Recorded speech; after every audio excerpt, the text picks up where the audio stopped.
example, if I ask you to drink a glass of phenol, uh, would you drink? Do you think Yamuna will be revived in our lifetime? If we can reduce that by 50%, so now from 5 lakh liters per day, we have brought it down to 2.5 lakhs. That itself is a major, major reduction. I think See the every cost. citizen has to get involved in it. Right, as you Yes, said, right yes, from your yes. household, you have to get involved.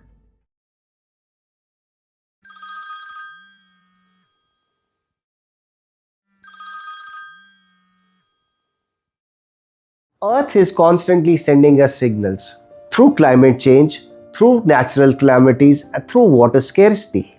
Sadly, many of these calls go unanswered and unheard. Missed calls from Earth is a humble effort to listen, learn, and amplify voices that are working tirelessly to listen to what Mother Earth has to say. Through this YouTube podcast, we share with you inspiring stories of a number of people who listen to Mother Earth and act on what she says. They are contributing towards conservation, sustainability, and responsible living because saving Earth is no more a choice, it's a shared responsibility. Today, we are joined with Binu Kunnummal, who answered the call from Earth. He is the driving force behind Bint Biotech Private Limited, an organization dedicated to solving environmental challenges through bioremediation and eco-friendly technologies. Their work spans across industries, waterways, lakes and sanitation systems, helping reduce pollution while protecting ecosystems and human health. Let's listen to a call which was answered by Mr. Binu. Let me introduce Mr. Binu from Bint Biotech for all our guests. Hi. Thanks a lot, Vinci, for giving me this opportunity, wherein we can talk about the water pollution, talk about our company, and the issues that generally causes the pollution. So today I'm going to talk about our company, what we do, how we work on the field of water remediation of water, how we help in rejuvenating water bodies, and what are the basic problems that we face, and what are the core issues that affect the water, and how every Okay. contrary to the belief that we all have that I'm not a polluter. So I just want to shatter that view and say that we are all polluters, and how we are polluters is what we're going to be talking about. How do we use biotechnology in today's day to do bioremediation? So first of all, when we talk about bioremediation, bioremediation is the process in which matter gets consumed. So we have vegetables, we have fruits, you have organisms that comes and consumes it and converts it to water and carbon dioxide. So that's a Right. normal process. And when it comes in contact with some kind of toxic compound, so in a self-defense mechanism where the toxic compound basically harms the microorganism, so in a self-defense mechanism, the organism releases certain enzymes. Now, these enzymes detoxify the harmful compounds, and by doing that, it allows the organism to consume it. Now, not every organism's release of enzymes works on every compound. So you need to have multiple enzyme which works on multiple compounds, and the potencies of all these enzymes vary. Thereafter, uh, it takes the amount of time it takes. So it's like one molecule, two molecules that of toxic compound gets detoxified, and here which results in uh, like the microorganisms life cycle or the bacteria's life cycle is about 4 to 6 days. So now here Okay. we are going to be taking generations of it, and which determines the life of that particular compound. Is it safe for the groundwater? Yes, absolutely.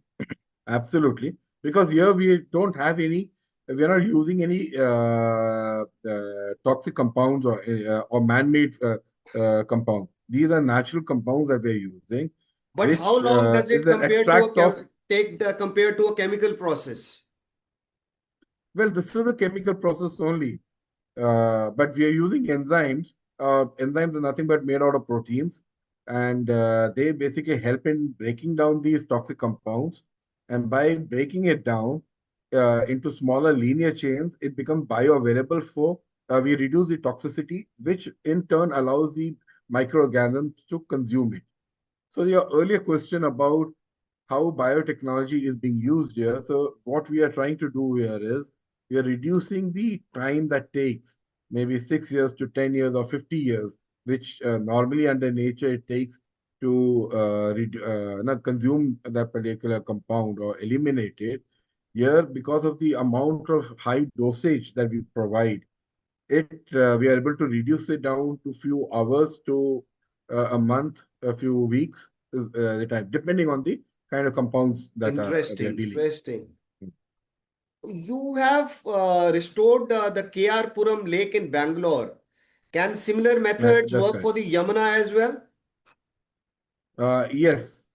So see, technology there's nothing. See, technologies are perfect. It's no, they all work. It is about implementation and how you can adapt a particular technology to different terrains, different regions, and how you can adapt it to that. So what we did in KR Puram, or what we did in Banaras in Ganga, so we have to adapt that. We have to make minor Turks in the process so that it can be adapted and implemented in.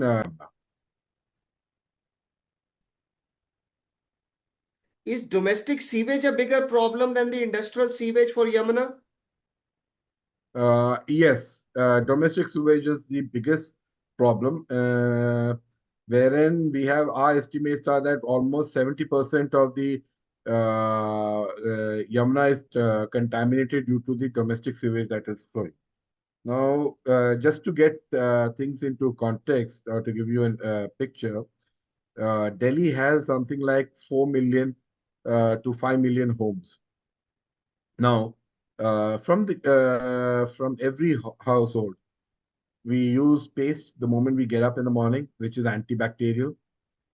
We use soaps, which is antibacterial. We use what do you call toilet cleaners, acids. We use detergents. We use medicines. No, all these things we are using on a day-to-day basis. So in total, uh, in a household, we can estimate about 100 ml of these concentrated chemicals or antibacterial chemicals is being discharged.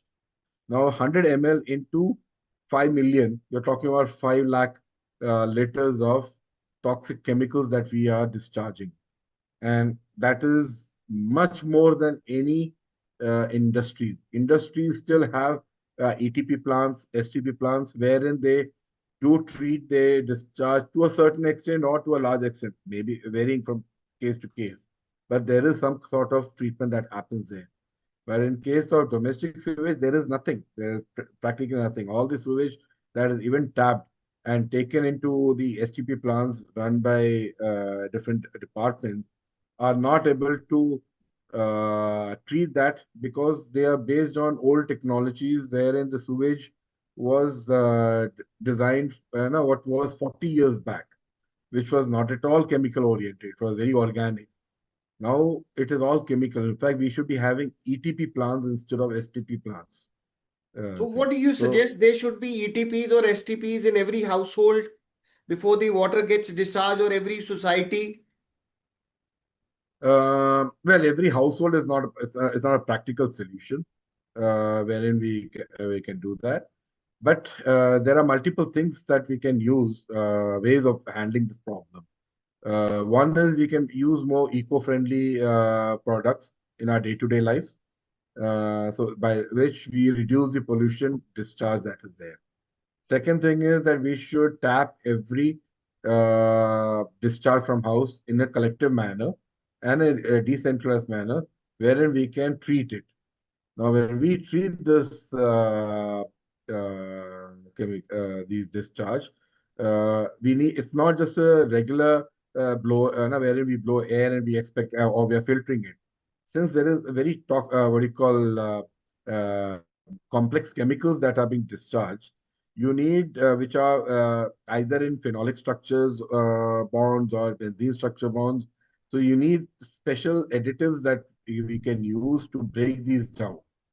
So that is what needs to be used in these STP plants or ETP plants. So where there's a higher discharge, yes. So we need to do a mapping and see what kind of discharge is coming from which area real time, and then according to that, we can plan whether it should be an ETP or an STP thing. Yeah, if it's a larger plant, definitely an ETP is what is required because it's more of no, it's chemicals that we are discharging.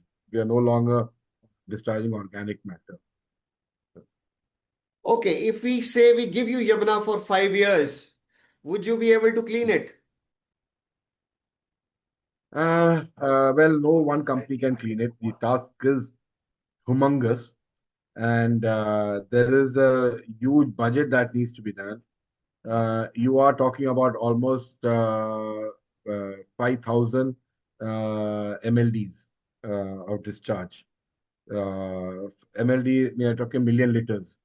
Now, to tap it, and yes, if it is tapped, it becomes much more easier for us to deal with it.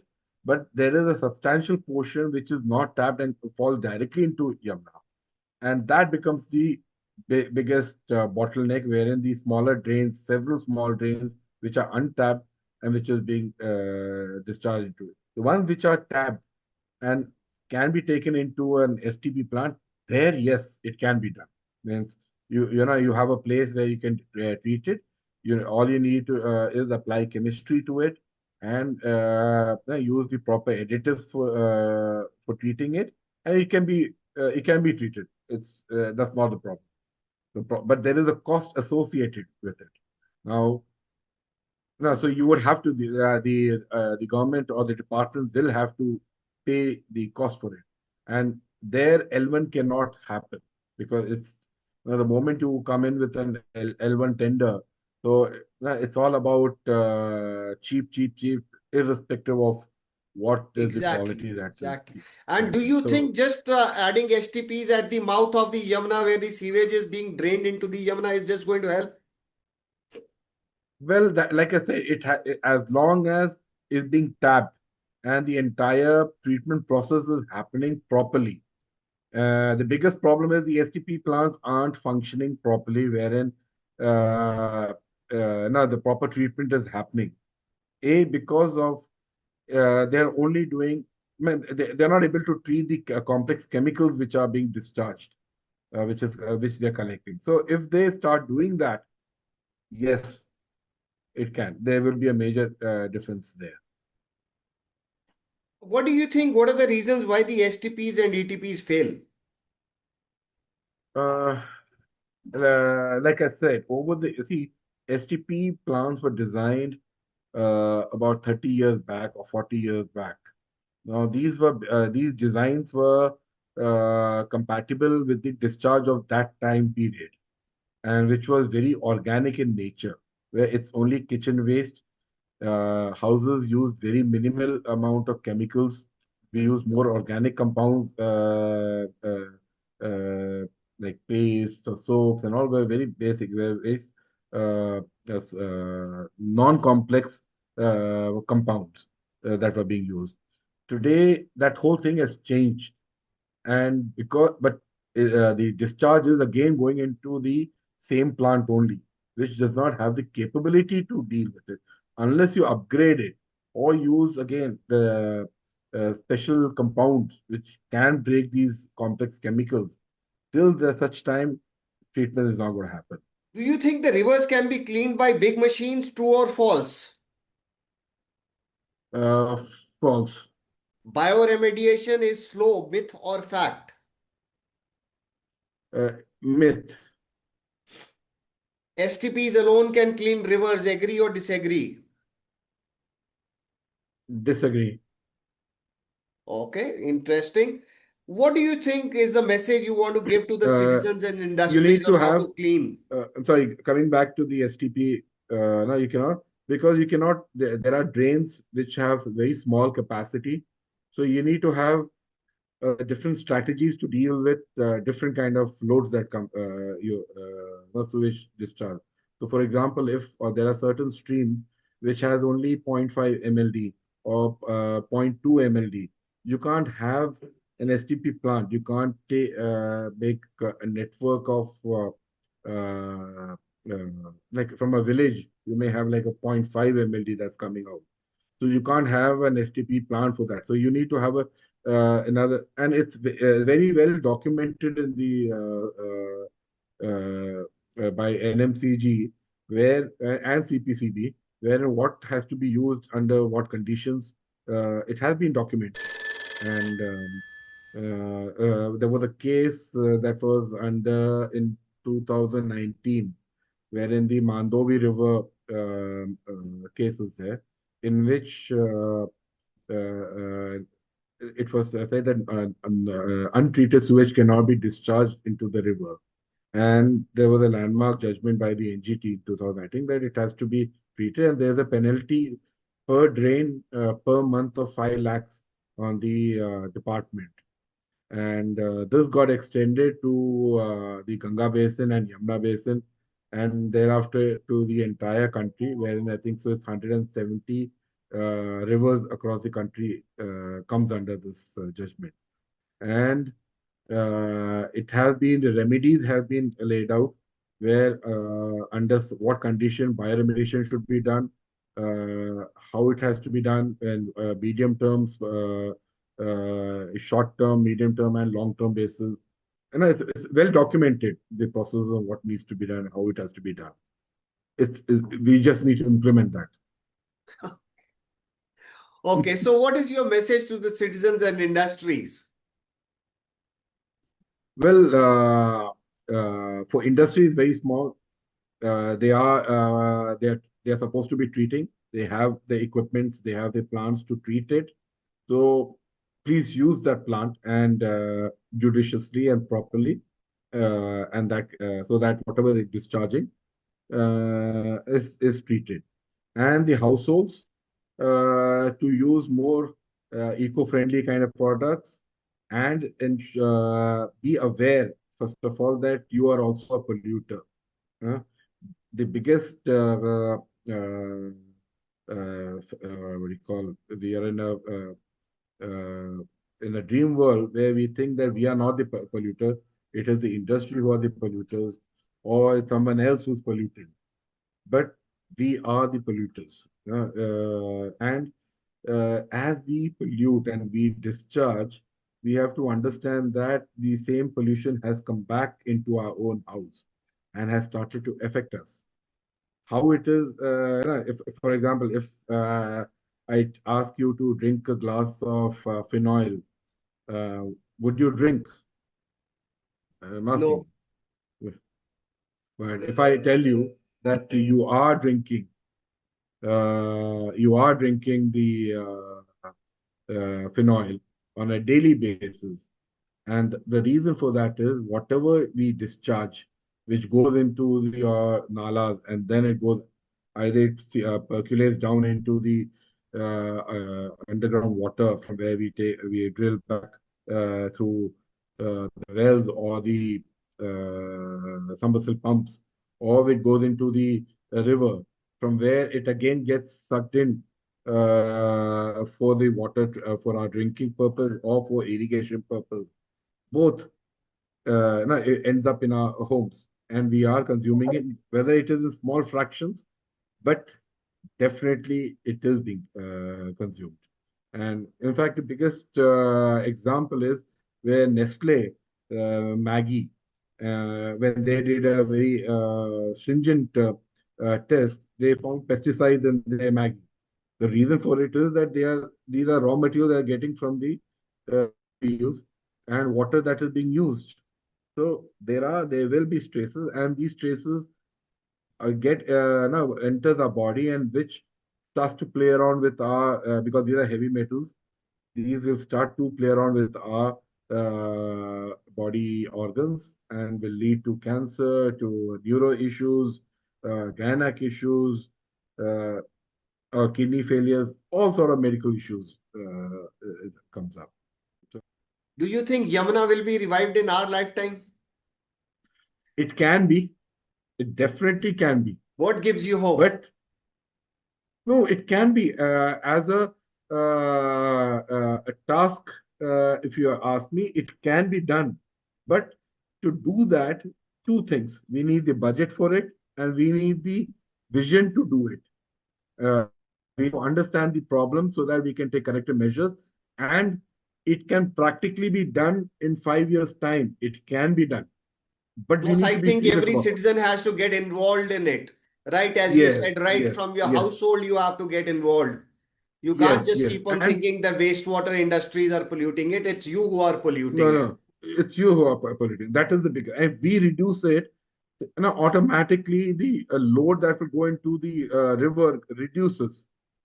So, if, for example, just a simple example, wherein I was telling you about 100 ml per household discharge, if we can reduce that by 50%, so now from 5 lakh liters per day, we have brought it down to 2.5 lakhs. That itself is a major, major reduction. Uh, and that can be done. The soaps, you can use enzyme-based soaps. There are eco-friendly soaps there, which it will treat the discharge as it goes, and it's also cleaning it. There are so many shampoos are there. There are organic compounds like Rita. The From that we can use shampoos made out of that. So there are ways to do it. It's just application of technology. Technology is there. There's no, and we have the population for the economies of scale also to bring down the production costs also. So it's just that we start thinking a little differently and we start implementing those things. And you can definitely 5 years. I'm sure it can be done. It's not a pipe dream. Okay, so what are the things what you feel that every household should start doing immediately? Well, the first few things: use less phenol. There is organic cleansing products. Start using for soaps and paste, organic, no, rather than using chemicals. If you These are the few things within 6 months you'll start, and if every household can do that, 6 months, you start seeing a major difference in the water quality of the Yamuna thing. Perfect. And Sounds good. It was great having you on the show. Thanks a lot, Binu, for joining us and giving us all this gyan on water. I think it's wonderful if people start using it. Uh, we can reach places and we can start with the Yamuna on this first. Thank you, yes, Binu. Have it's a not a nice pipe day. dream. Take care. Bye bye. Like I say, it's not a pipe dream. It is an achievable dream, and we can do it. So, thank you. Thanks a lot, Take care. Betsy. Thank you. Today's conversation reminds us that environmental sustainability requires innovation and responsibility and collaboration between industries, communities, and individuals. Each one of us can contribute by supporting sustainable and eco friendly solutions, encouraging responsible waste and sewage management, spreading awareness through pollution control, making environmentally friendly, responsible choices. If this episode has inspired you, share it with someone who believes in protecting our planet. Thank you for joining us on Missed Calls from Earth, where innovation meets sustainability. Until next time, protect ecosystems, support sustainable solutions, respect nature, and never ignore Earth's missed calls.